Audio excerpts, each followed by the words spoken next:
용의자가 드디어 자백을 했다. 사건 발생 후 만 3주일 만이었다. 그러나 박 신부는 조금도 놀라지 않았었다. 그는 이 사건의 진범이 자기 동생임을 벌써 단정하고 있었던 것이다. 평시의 언행으로 보아서도 그러했다. 성격도 그럴 수 있는 소질이 많았었다. 고향 안악에서 있었던 일이다. 찬재가 8살인가 9살인가. 찬재는 12살이나 먹은 아이와 싸우다가 넉장이 되게 맞고는 그날 밤 그 아이의 집에 불을 퍼질렀었다. 가난한 집이었고 다행히 지붕만 반가량 타서 변상만 하고 무사했지만 형과도 싸울 때는 돌이고 칼이고 마구 던지던 아이다. 군대에서도 그랬다. 중위로서 중령을 넉장이 되게 패주고 영창 생활도 했었다. 어려서부터 제 분에 못 이기면 제 손가락을 아지끈아지끈 깨물던 아이다. 박 신부는 어느 날 하루 동생한테 성총이 내리기를 기구하지 않은 날이 없었다. 그러나 찬재는 더 엇나가기만 하던 것이다.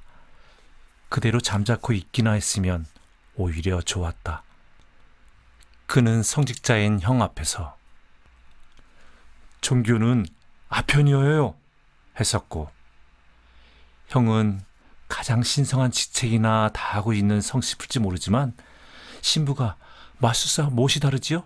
사기꾼과. 사기꾼은 한 사람만 속이지. 형은 천주의 이름을 팔아서 만인을 사기하고 있는 거야. 이런 찬재였다. 이런 아우였었다. 형은 아우를 버린 지 오래였다.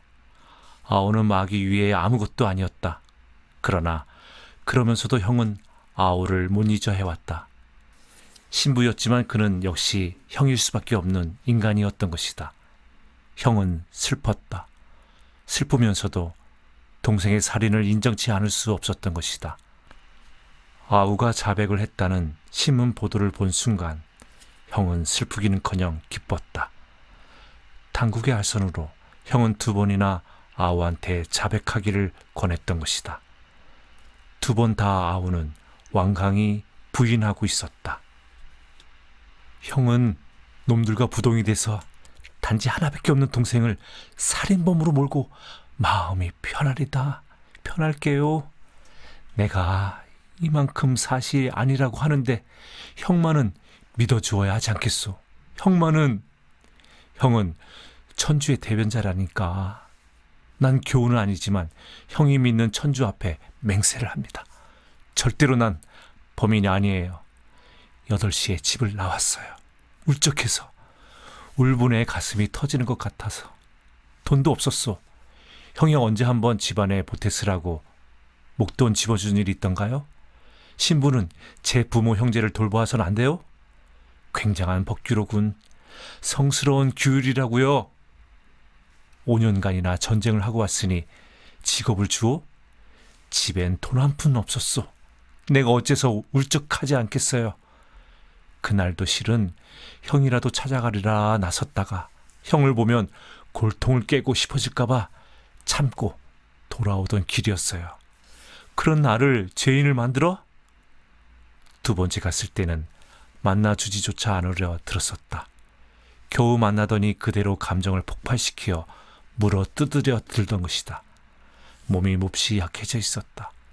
그 때문이라 싶어 그날은 단념을 하고 돌아왔던 것이다.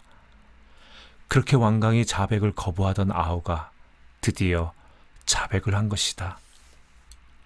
이로써 아우는 천주님의 사하심을 받았느니라 했다. 성덕을 입고 성총이 베풀어지느니라 했다. 형은 성당으로 달려갔다. 무릎을 꿇었다. 오늘처럼 천주와 감정이 통한 기구는 일찍이 없던 것 같다. 지극히 자애로우신 천주시여, 주님의 거룩하오신 계시로 악마의 자식이던 아우 깨친 바 있사와 주의 품에 돌아오게 해주시오니 그 은총 무한 감사하오이다. 제 아우 비록 아직 주의 품에 들지는 못했사오나 성총을 입사와 통회할 날이 있을 것이었고 임종할 그 순간까지에는 반드시 천주님을 받들 때 있으리라 믿사옵니다. 아우 찬제, 비록 마귀에 사로잡혔사오나 대죄를 범하였사오나 이제 천주께서 계시하오신 10개 중 1개만이라도 깨우치고 성청의 도움을 받고자 몸부림치고 있사옵니다. 저의 아우 사심 판정에 서없거든 성청으로 어루만져 주시고 강복해 주시와 성분도 기록에 있는 성 요한 넷볼라지오에도 되게 하옵소서. 형의 기구에는 눈물이 섞여 있었다. 외워도 미진했다. 미운 아우였었다. 죽이고 싶은 아우이기도 했었다. 차라리 죽기만 했으면 영혼의 구원을 받느니라 한 아우였었다. 사교 사상에 물든 아우, 무신자보다도 더 밉던 이단자인 아우.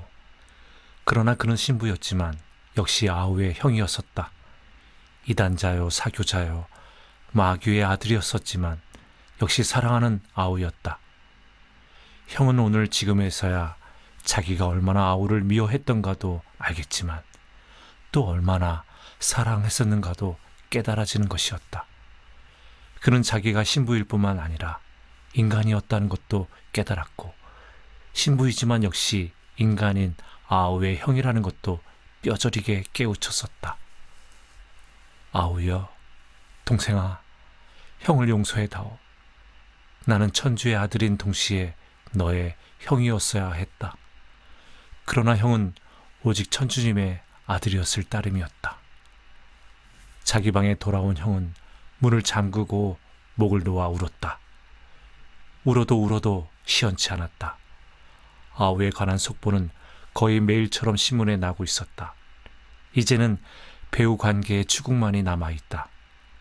배우 관계가 밝혀진다면 불똥이 어디로 튈든지 모른다는 것이다. 어떤 신문은 배우 관계 여하로는 정부 고위층에 바람이 불지도 모른다고 했고 여당계 신문은 또 야당계 거물급의 선이 닿지 않았나 하는 무시무시한 측측 기사를 내기도 했었다. 한시 저격 사건, 정계 거물급의 비화, 가로 일단 반의 어마어마한 타이틀은 국민들을 불안에 사로잡히게 했다. 그러나 다 읽고 나면 아무런 근거도 없었다. 그저 그럴지도 모른다고 추측일 뿐이었다. 근거 있는 소수의 기사는 못 되었었다.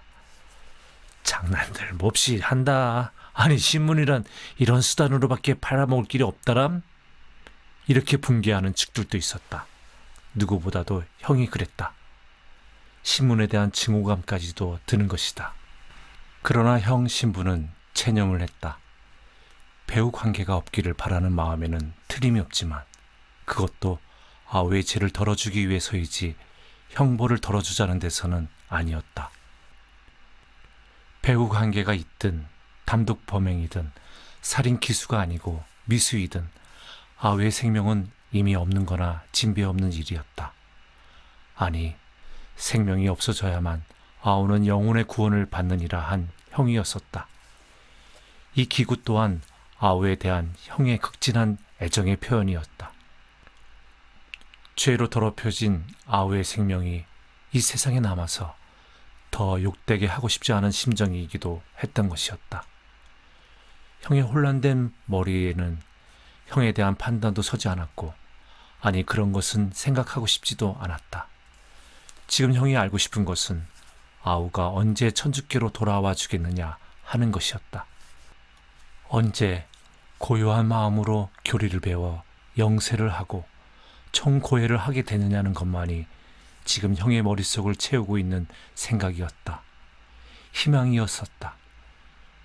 다른 사람이 볼 때는 한낱 잠꼬대 같은 이야기일지도 모르지만 천주의 아들이요 성직자인 형으로서는 이것이 아우에 대한 최대의 애정이었고 사랑이었었다. 지금의 형은 이 밖에는 애정을 표현할 줄 모르는 사람이기도 했다. 그 이외의 어떤 사랑의 방법도 형을 만족시켜주지는 못했던 것이다. 아우여, 하루바삐 아니 한시라도 빨리 주의 품으로 돌아와라. 다시 열흘이 지났다. 또 열흘이 헛되이 갔다. 그러나 배우 관계는 실마리도 집어낼 수가 없었다. 범인이 일체 부인했던 것이다. 다시 며칠이 지나서다. 비로소 단서를 얻었다는 신문 보도가 났다. 모 무소속의 거물급인 정치인이라는 것이었다. 정계는 물론 전 국민의 신경은 다시 날카로워졌다. 그렇다면 이북 괴뢰 간첩과도 접선이 되지 않았을까 하는 공포에서였다. 그렇지 않아도 거의 매일처럼 간첩이 잡히고 있었다. 상당한 거물급의 간첩도 벌써 이달 들어서 2명이나 체포가 되었던 것이다. 월북하려던 집단 간첩 7명 일당이 서해안에서 체포가 되자 간첩단의 세포가 속속 드러나고 있었다. 그러나 조사 결과 그것은 범인의 전혀 허위 진술이었음이 판명되었다. 몇몇 거물급 인물한테는 범인의 진술을 인정할 만한 아무런 방증도 찾아내지 못했던 것이다. 며칠 날 어디서 만나서 피스톨을 받았다는 진술을 기초로 조사를 진행하다 보면 당자는 그 당시 고향에 가 있었다는 알리바이가 명백하게 성립이 되던 것이다. 이렇게 질질 끌던 어느 날 밤이었다. 범인의 형 박신부는 피넛을 사다 놓고 진을 마시고 있었다.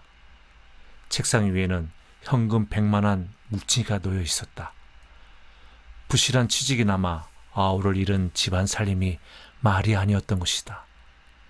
아버지는 아들의 그 꼴을 본 후로 병이 부쩍 더해져서 가래가 식도를 막는 형편이었다. 며칠 전 찾아간 큰아들을 붙들고 병든 아버지는 약을 좀 사다 달라고 애걸을 하던 것이었다. 그 약이 수면제였다. 넌 너의 교리로서 그런 것을 죄로 알지 모르겠다만 아픈 사람을 더 아프게 하는 것도 죄니라. 아위도 더 살고 싶고 교리도 한다. 하지만 그건 아파보지 못한 사람의 일이다. 날 고이 잠재어다오. 빨리 천주께 보내다오. 첫째, 저것들 굽는 꼴을 더 이상 볼 수가 없어. 더 견딜 수가 없다. 굵은 주름살 골을 타고 눈물이 천천히 흐르고 있었다. 어머니도 울고 누이도 울었었다. 신부도 울었다. 신앙도 신앙이지만 우선 가족을 살려놓고 보아야 했다. 신부가 된 순간부터 그는 가정을 떠났고 혈족과 절연을 했다. 신부는 천주의 아들일 뿐 한 아들의 두 아버지가 있을 수는 없었다. 신부는 일체 수입을 자기 일신의 필수품 외에 쓰지 않기로 했었다. 수녀는 더 말할 것도 없었지만 신부 또한 원칙적으로는 자기의 수입을 자기 가족 생활비에 쓴다는 것은 금지되어 있던 것이다. 오직 성당의 유지와 확장을 위해서만 쓸 수 있는 돈이었었다. 그러나 신부도 인간이었다. 오늘 100만 환을 월부로 갚기로 하고 빌린 것이다. 마침 집에 붙은 판자집 구멍가게를 집재 팔겠다는 것이다. 이것만 마련해주면 그냥저냥 찬재댁이 꾸려가겠다는 것이다. 하나님의 아들은 또 한 아버지를 모시기로 결심했던 것이다. 형 신부는 동료 신부와도 만나는 기회를 되도록이면 피했다. 윤 신부가 고해를 하러 와서 부득이 한 번 만났을 뿐 사나흘째 성당에도 되도록 혼자 나갔다. 교우들한테도 실로 면목이 없다. 살인범의 아우를 가진 신부. 자기 자신이 범한 죄나 진배 없었다. 자기 아우 하나 교도 못하는 형이 어떻게 많은 교우의 시범이 될 수 있느냐 하는 가책이 무서운 고통을 가져다 주는 것이다. 박 신부는 또 술을 따랐다. 50도가 넘는다는 독주 진이었다. 취하고 싶은 심정이었다. 석 잔째 잔을 비우고 넉 잔째를 따라 입으로 가지고 가려는데 누가 노크를 한다. 윤 신부였으면 했다. 누구시오? 문을 열자니까 뜻밖에도 교우였다. 시간을 보니 10시다. 이 바오로라는 깡패 소리는 들으면서도 성실하게 미사에 참여하는 독신자다. 기실 지금 마시고 있는 이 진도 바오로가 10여일 전에 선사한 것이었다. 바오로 고맙소. 이렇게 찾아와 주셔서. 자, 앉으시오. 바오로가 준 술 오늘 처음 마개를 따고 한잔 하는 길이오. 바오로 술이지만 자, 한잔. 신부는 차라리 이런 속임과 세상 이야기나 하며 취하고 싶었다.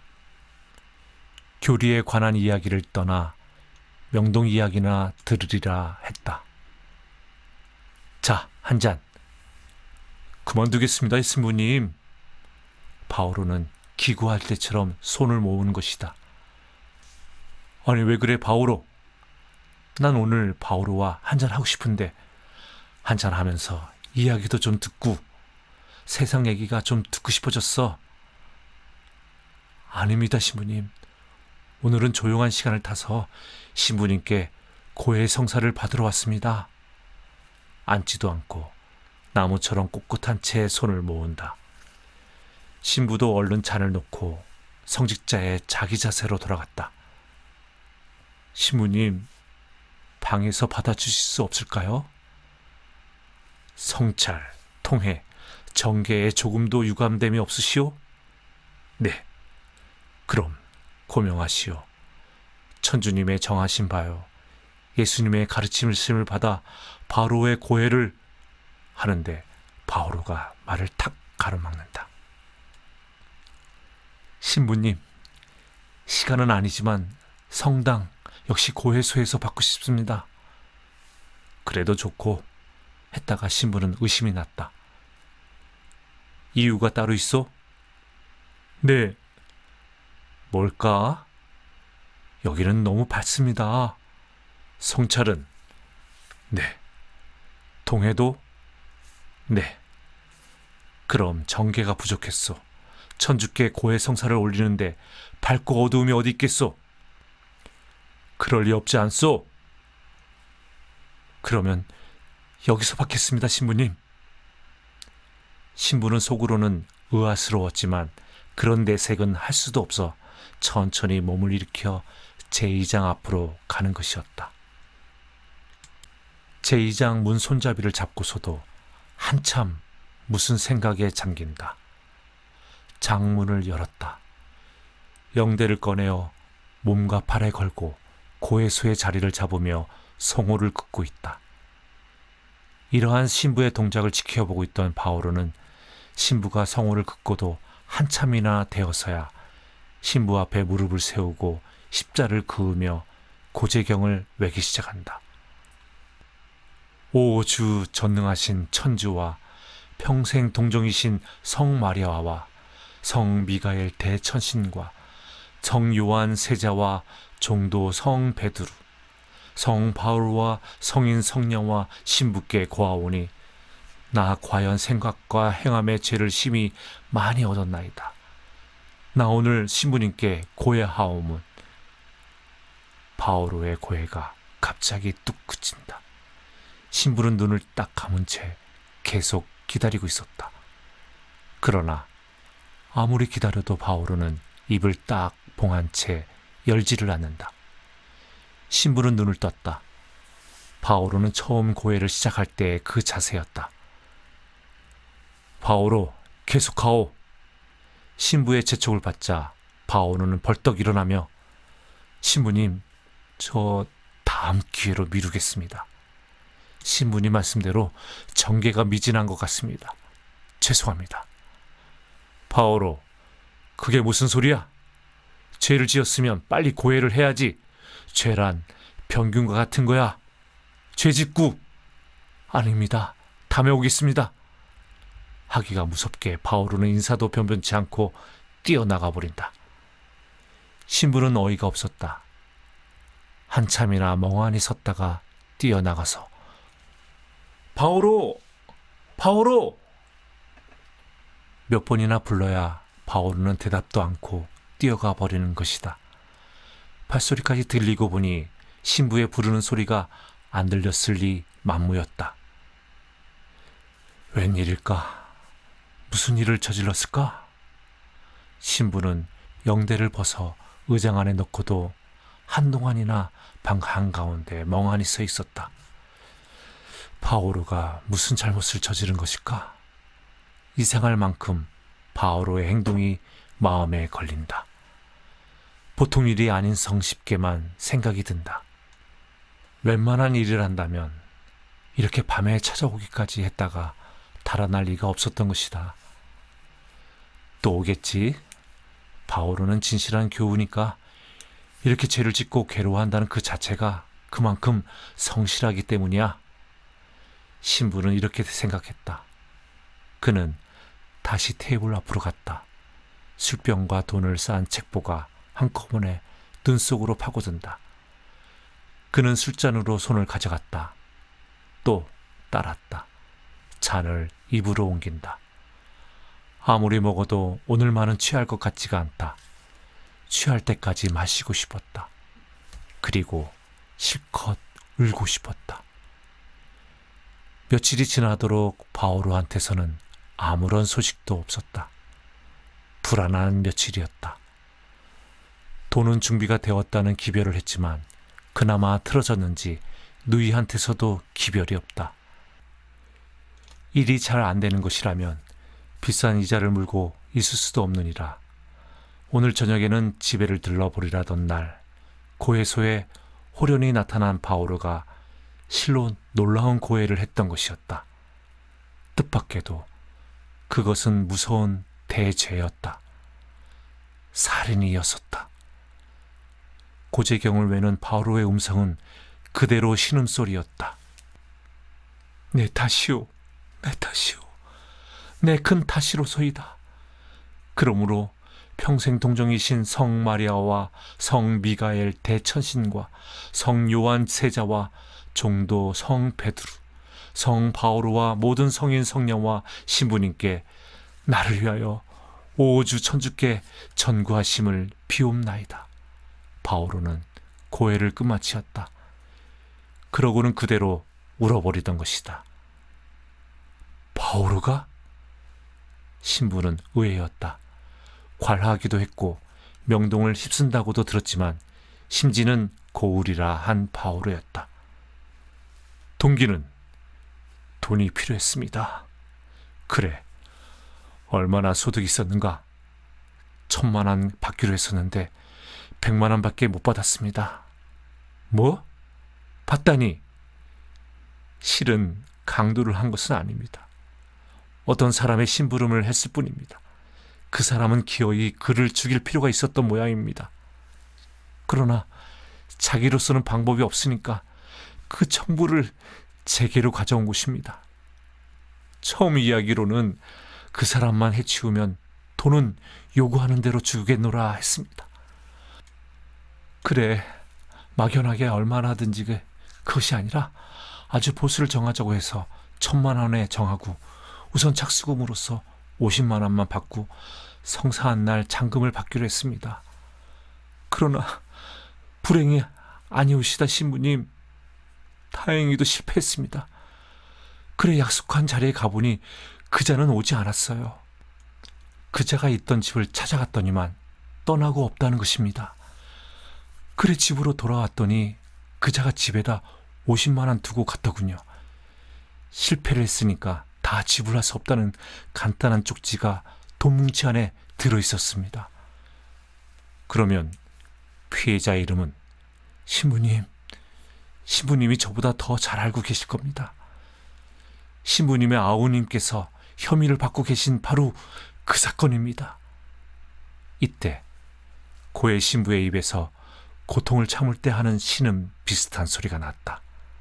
아니, 그것은 그대로 성직은 그만두고 인간에게서 교황과 지체, 그 모든 것을 떼어버린 때에나 낼 수 있는 그런 동물의 소리였다. 그러나 고해 신부는 곧 자기 위치로 돌아갔다. 그래서 범인으로 잡힌 사람이 신부님의 아우님이시라는 것을 안 것은 신문을 보고서였습니다. 그렇지만 않았더라면 전 이렇게까지 괴로워하지는 않았을 것 같습니다. 그것은 고해자의 잘못 생각이요. 고명한다는 것은 죄의 사함을 받는 데 있어 누구를 위해서 자신의 죄의 사함을 받는 것이 아니라 자기가 지은 죄에 대한 사함을 받는 것이요. 어쨌든 고해할 생각을 한 것은 잘한 일이요. 그러나 고해를 했다 해서 다 죄의 사함이 받아지는 것은 아니요. 교우에 할 일은 이제부터요. 지금까지의 고해 사실은 실상은 통해에 지나지 않소. 정말 고해는 먼저 신부에게 할 것이요.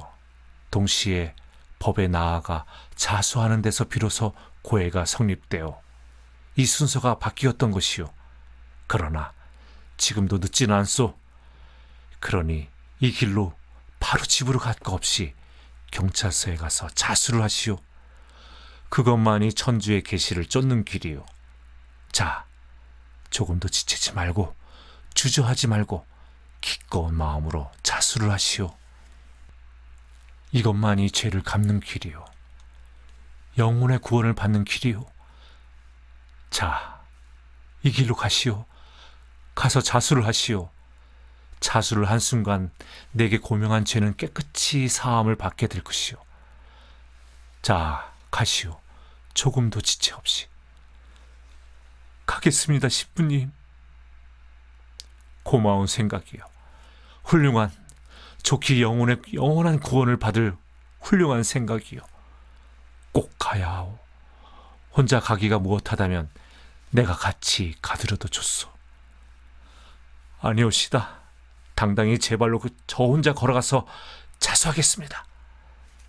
신부는 준절히 충화를 하고 보석을 주고는 주께 감사한 마음으로 손을 들어 사제경을 염할 때 바오로도 진심으로 가슴을 치며 내 탓이오, 내 탓이오 를 염하고 있었다.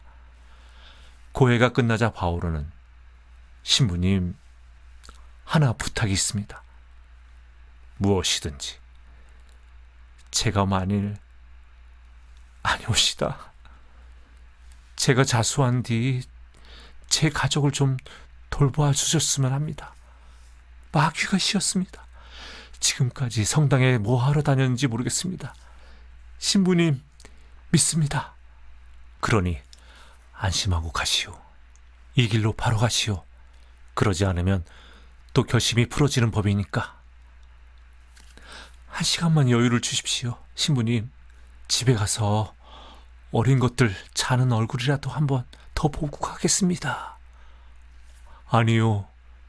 고해 신부의 말은 엄숙했다. 이 길로 가시오. 이 길로. 집에 들르면 또 구원받을 길을 놓치오. 자수한 후면 내가 아이들과 부인까지 모시고 자주 찾아주리다. 알았습니다, 신부님. 그대로 가겠습니다.